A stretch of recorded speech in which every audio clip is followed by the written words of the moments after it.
নমস্কার বন্ধুরা, আপনারা শুনছেন রহস্য রোমাঞ্চ।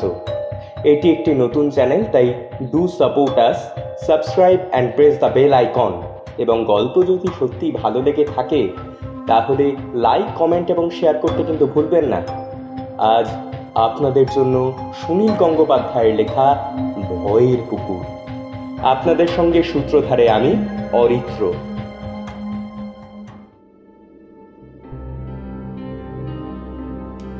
বিলাসপুরে সেই ৩৫০ বছরের পুরনো বাড়ির পেছনে রয়েছে একটা মস্ত বড় পুকুর। পুকুরের ওপাশে একটু একটু জঙ্গল শুরু হয়ে গেছে, আর সেই জঙ্গলের মধ্যেই এক জায়গায় মুসলমানদের একটা কবরখানা। তারপর থেকে বেশ ঘন জঙ্গল। সে বছর বাড়ির কর্তা কলকাতা থেকে ট্রান্সফার হয়ে গেলেন আলিপুরদুয়ার। বাড়ি পাওয়া গেল শহর ছাড়িয়ে অনেক দূরে। বছরের মাঝখানে তাদের চলে আসতে হলো বলে এখানকার স্কুলে ভর্তি হতে পারল না কর্তা বাবুর ছেলে। নতুন বছরে ভর্তি হতে হবে, তাই দুপুরবেলা তার করার বিশেষ কিছুই থাকে না। বাবা অফিসে চলে যান, মা খাওয়া দাওয়া করে ঘুমিয়ে পড়েন। তার একদম ঘুমোতে ইচ্ছে করে না দুপুরে। একটাও নতুন গল্পের বই নেই তার, আর পড়ার বই তো সারাক্ষণ পড়া যায় না। তাই সে চুপি চুপি বাড়ির পেছনে পুকুরটার পাড়ে চলে যায়। একা একা জঙ্গলে যেতে ঠিক সাহস হয়ে ওঠে না তার। এখানকার জঙ্গলে নাকি বাঘ আছে, কিন্তু তার কাছে যে বন্দুক নেই। তীরধনুক আছে অবশ্য, কিন্তু তা দিয়ে যে বাঘ মারা যায় না। তবে সে জঙ্গলের মধ্যে গেছে দু একবার, কিন্তু ওই কবরখানাটার পাশ দিয়ে যেতে যেতেই বেশি গা ছমছম করে। তার বাবার অফিসের পিয়ন মুনব্বর খা বলেছিল ওই কবরখানায় নাকি ভূত আছে। ছোকরা এদিক ওদিক তাকায়, কখনো ভূত দেখতে পায় না, কিন্তু কিরকম যেন একটা বোটকা গন্ধ পায়। আর থাকতে ইচ্ছে করে না, এক ছুটে ফিরে আসে। সে মনে মনে ভাবে, আমার যদি একটা বন্ধু থাকতো তাহলে নিশ্চয়ই আমরা দুজনে মিলে ভূত দেখার চেষ্টা করতাম।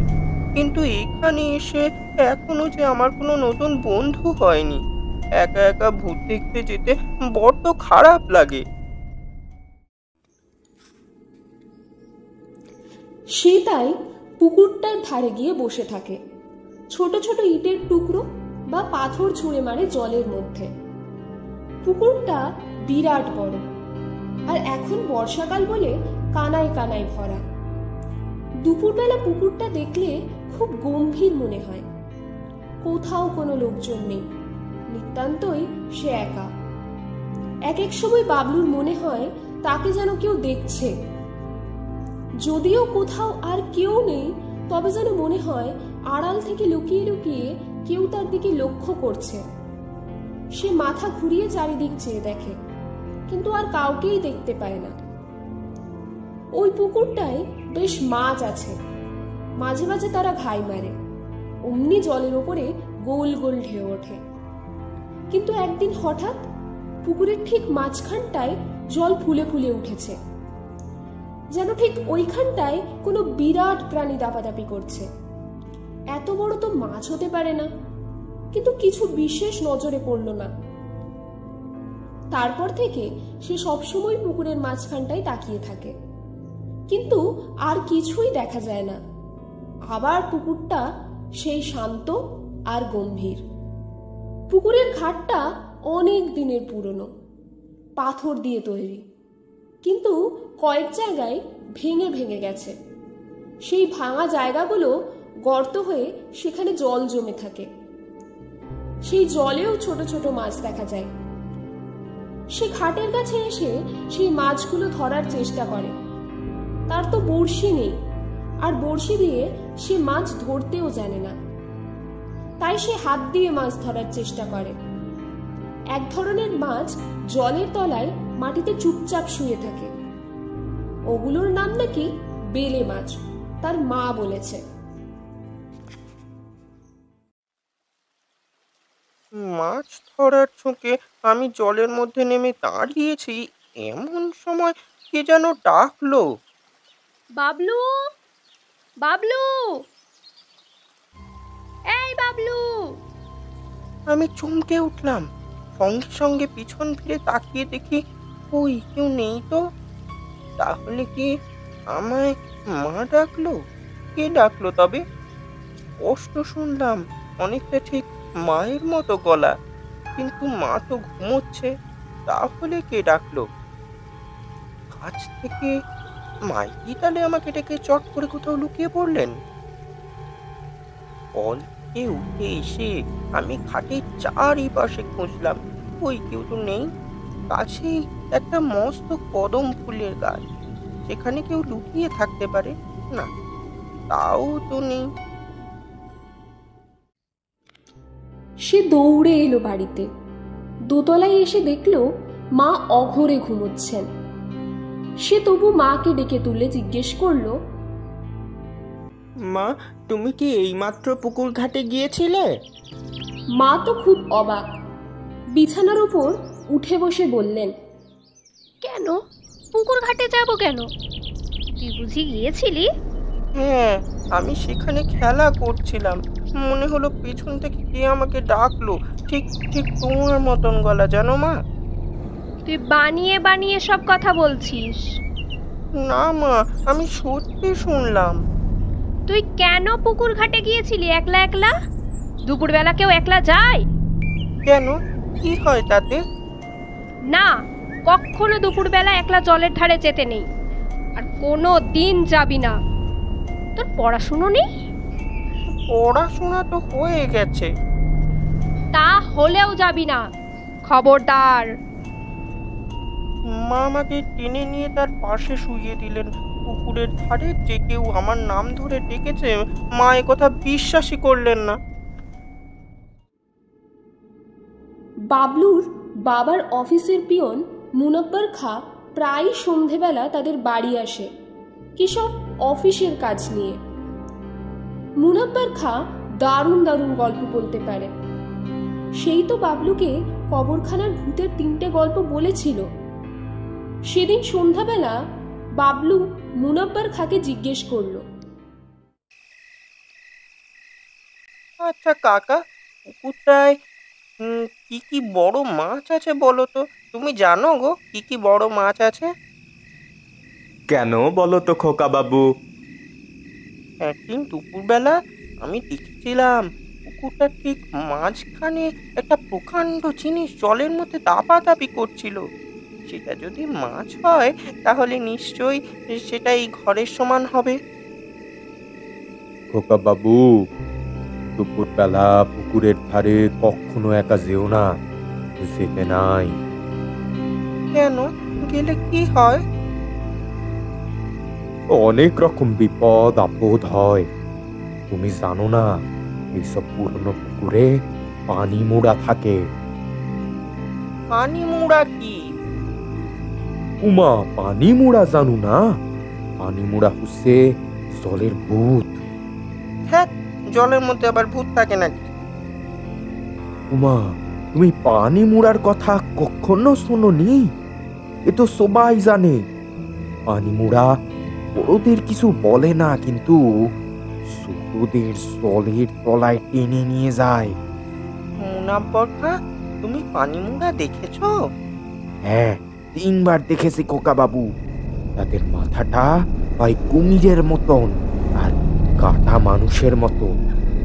এইসব পুকুর জানো তো খুব পুরনো, আগেকার দিনের রাজাদের আমলে। এইসব পুকুরের মাঝখানে গাদ্দি থাকে। গাদ্দি কি আবার? গাদ্দি মানে সুড়ঙ্গ। সেই সুড়ঙ্গ চলে গেছে অনেক দূরে, একেবারে পাতাল পর্যন্ত। যারা পানিতে ডুবে মরে পানি মোড়া ভূত হয়ে যায়। ওই সুড়ঙ্গের মধ্যে থাকে ওরা, মাঝে মাঝে উপরে উঠে আসে। পানি মোড়াদের সঙ্গে আবার কবরখানার ভূতেদের খুব ঝগড়া। পানি মোড়া উপরে উঠে এলেই কবরখানার ভূতেরা তাদের তাড়া করে যায়। আমি একবার নিজে চোখে দেখেছিলাম কটা পানি মোড়া আর কবরখানার ভূত খুব ঝুটাপুটি করে লড়াই করছে।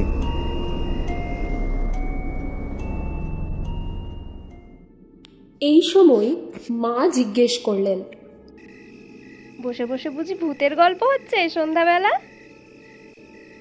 মা, তুমি পানি মুড়া ভূত দেখেছো কখনো? মুরব্বর নাকি দেখেছে। মুনাব্বার, তুমি বাবলুকে বানিয়ে বানিয়ে ওসব গল্প বলো না। ভূত বলে আবার কিছু আছে নাকি? কিচ্ছু নেই। ভূত হচ্ছে মানুষের কল্পনা। না মেম সাহেব, আমি নিজের চোখে দেখেছি। ছাই দেখেছো? আমার মায়ের খুব সাহস। মা একদিন রাতের বেলা একা একা কবরখানায় গিয়েছিলেন ভূত দেখার জন্য। কিচ্ছু দেখতে পাননি। মাকে দেখে ভূতেরাই ভয় পেয়েছিল। বাবা বলেছিলেন, তোমার হাতে টর্চ ছিল তো, সেই আলো দেখে ভূতেরা পালিয়ে গেছে। তুমি অন্ধকারে একবার গিয়ে দেখো তো। ওখানে অনেক সাপ খোপ আছে। অন্ধকারে গেলে যদি সাপে কামড়ায়? আমি ভূতের ভয় পাই না, কিন্তু সাপকে ভয় করি। 2-3 দিন বাবলু আর পুকুর ধারে যায়নি, কিন্তু তার মন ছটফট করে। দুপুরবেলা কি শুয়ে থাকতে ভালো লাগে কারুর? মা ঘুমিয়ে পড়েন, তার যে ঘুম আসে না। পড়ার গল্পের বইগুলিও আরো কয়েকবার করে পড়তে লাগলো বাবলু। তারপর আবার একদিন মা ঘুমিয়ে পড়ার পর সে চুপি চুপি বেরিয়ে পড়ল। আজ আবার তার সঙ্গে একটা ছোট লাঠি। যদি ভূত টুত আসে তাহলে লাঠি দিয়ে মারবে ভূতকে। পুকুরের কাছে এসে দেখে ঘাটের ওপর একটা লোক আছে। লোকটার গায়ে একটা লাল রঙের ডোরা কাটা গেঞ্জি, আর মাথায় এমন টাক যে একটাও চুল নেই। লোকটা জলের মধ্যে পা ডুবিয়ে বসে জলে ঢেউ তুলছে, সারা গা ভেজা। লোকটা এলো কোথা থেকে? তাদের এই পুকুরে তো বাইরের কোনো লোক স্নান করতে আসে না। সে খুব কাছে চলে আসার পর লোকটি পেছন ফিরে তাকিয়ে তাকে দেখল। দেখেই যেন দারুণ ভয় পেয়ে গেল। সঙ্গে সঙ্গে সে এক লাফ মেরে জলের মধ্যে গিয়ে পড়ল, তারপর ডুবে গেল। বাবলুও খুব অবাক হয়ে গেল। লোকটা আমাকে দেখে ওরকম ভয় পেল কেন? আমার হাতে লাঠিটা দেখে? চোর নয় তো? যদি চোর হয়, লোকটা তাহলে সাঁতার কেটে পুকুরের ওপাশে উঠে জঙ্গল দিয়ে পালাবে। আমি জলের দিকে তাকিয়ে রইলাম, কিন্তু লোকটা সেই যে ডুব দিয়েছে আর তো উঠছে না। এতক্ষণ কেউ ডুব দিয়ে থাকতে পারে নাকি? আমি মনে মনে 1-2 দিন করে 500 পর্যন্ত গুনে ফেললাম, তবু লোকটাকে আর দেখা গেল না। এই রে, লোকটা মরে গেল না তো? আমাকে দেখে ভয় পেয়ে জলের মধ্যে লাফিয়ে পড়েছে। হয়তো লোকটা সাঁতারই জানে না। তাহলে কি এখনই ছুটে গিয়ে লোকজন ডাকা উচিত? কিন্তু আমার কথা যদি কেউ বিশ্বাস না করে? আচ্ছা, ওটা ভূত নয় তো? ওই কি তাহলে পানি মুড়া? কিন্তু একদম মানুষের মতন দেখতে। মুনব্বর খাঁ যে বলেছিল পানি মুড়ার মুখটা কুমুরের মতন, এই যে একদম মানুষের মতন, শুধু টাক মাথা। আমার দিকে ফিরে তাকিয়েছিল, তখন দেখেছি। ও শুধু তাই নয়, লোকটা যখন চোখের ওপর ভুরুও নেই, সারা গায়ে কোনো লোমও নেই। মুনব্বর নিশ্চয়ই মিথ্যা কথা বলেছিল। সে পানি মুড়া কোনোদিন দেখেনি। তক্ষুনি ফিরে গিয়ে মাকে খবর দেবে ভাবছে, এমন সময় জলের মধ্যে একটা হাত উঁচু হয়ে উঠল। শুধু একটা হাত। সে ভাবল লোকটা এবার উঠে আসবে, তাহলে পানি মুড়া নয়, কোনো চোরই নিশ্চয়। শুধু হাতটাই উঁচু হয়ে রইল, আর কিছু না। লোকটার মাথাও দেখা গেল না। তারপর মনে হলো সেই হাতটা যেন তাকে হাতছানি দিয়ে ডাকছে। সেই হাতে লম্বা লম্বা আঙুল, তাতে বিচ্ছিরি নখ। হাতটা ক্রমশ ঘাটের দিকে এগিয়ে আসতে লাগলো এবং আঙুল নাড়াতে লাগলো, ঠিক যেন তাকে ডাকছে। বাবলু চেঁচিয়ে জিজ্ঞেস করলো, এই তুমি কে গো? তখন জলের মধ্যে যেন দুটো চোখ তার দিকে তাকিয়ে আছে এক দৃষ্টে। চোখ দুটো মাছের মতন, পলক পড়ে না, কিন্তু মাছের নয়, চোখ দুটো সেই লোকটার।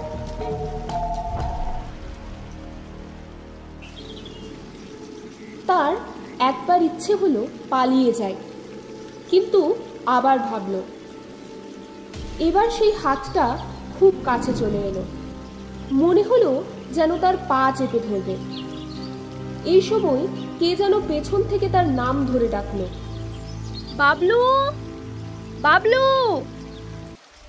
কিন্তু তখন তার পেছনে তাকাবার সময় নেই।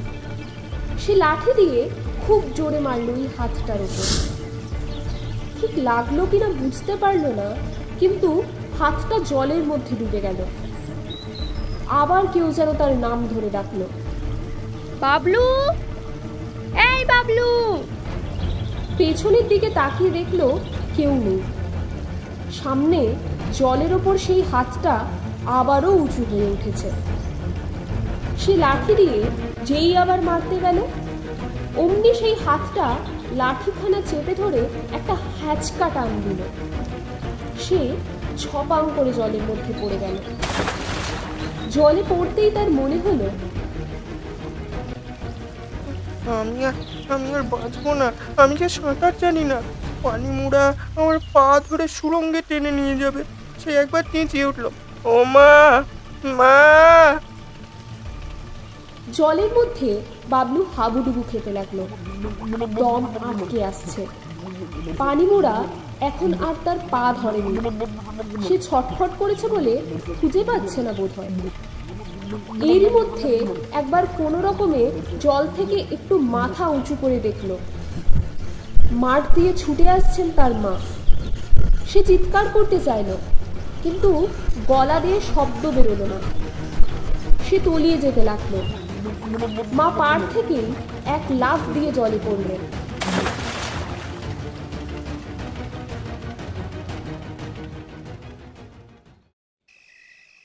চোখ মেলে সে দেখল সে তাদের বাড়ির বাইরের ঘরে শুয়ে আছে। মা আর তাদের রাঁধুনি তার গায়ে গরম জলের সেক দিচ্ছেন। সে চোখ মেলতেই মা তাকে বললেন, আমি বলেছিলাম না ওর পেটে বেশি জল ঢোকেনি, এই তো সব ঠিক হয়ে গেছে। পরে পুরো ঘটনা শোনে সে। মা ঘুমিয়েছিলেন। এমন সময় তার কানের কাছে কে যেন ডাকলো, মা, মা। ঠিক যেন বাবলুর গলা। মা চোখ মেলে দেখলেন কেউ নেই। তিনি বিছানায় উঠে বসলেন। তখন বাইরের থেকে আবার সেই মামা ডাক শোনা গেল, কিন্তু এত দূর থেকে মায়ের তো সেটা শুনতে পাওয়ার কথা নয়। তবু মা শুনতে পেয়েছিলেন। মা বাবলুর মুখের ওপর ঝুঁকে পড়ে বললেন, বাবলু, তোকে আমি একা একা পুকুর ঘাটে যেতে বারণ করেছিলাম, তবু গেলি কেন? কেন জলে নেমেছিলি?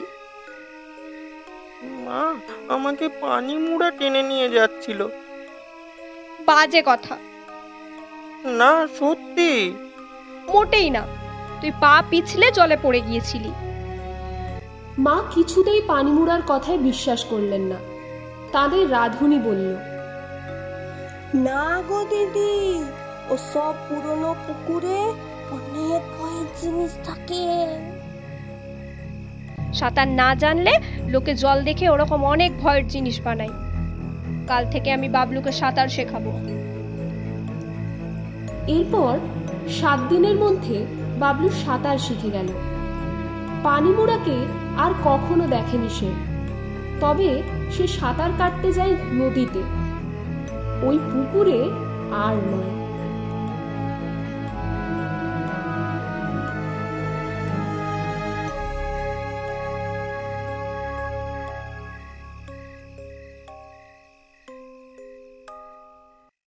এতক্ষণ আপনারা শুনছিলেন সুনীল গঙ্গোপাধ্যায়ের লেখা ভয়ের পুকুর।